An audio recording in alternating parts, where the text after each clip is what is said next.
Ruby Bridges was a vital part of the civil rights movement.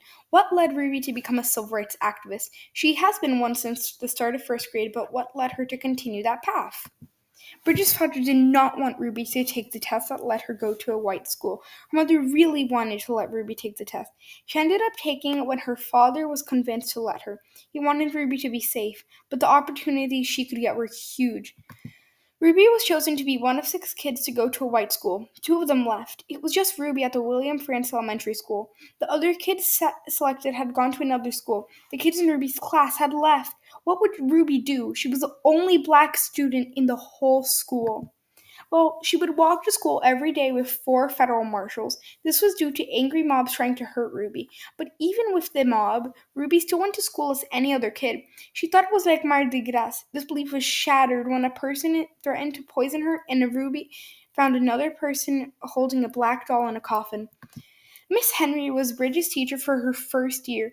She was willing to teach Ruby the same things as any other teacher would teach a first grader.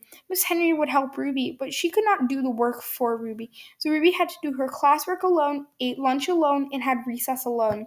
Bridget's parents did not have amazing jobs. Her mom took night jobs and her dad lost his but was offered another. Her grandparents were kicked off their land for 25 years because of Ruby, and it wasn't even her fault. All the challenges did not only go to Ruby, but they spread to her family. All she did was go to school. Once Ruby stored the sandwiches her mother made for her in a cabinet. Over the days, they just sat there. A custodian found them soon, along with the bugs and rats who had found it before her. This was caused by Ruby being alone and upset. Then Miss Henry started having lunch with her.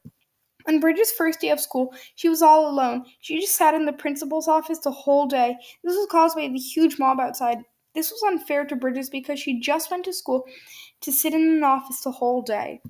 In conclusion, Bridges was motivated by her struggles as a child. You have learned not only why she was motivated, but about her life.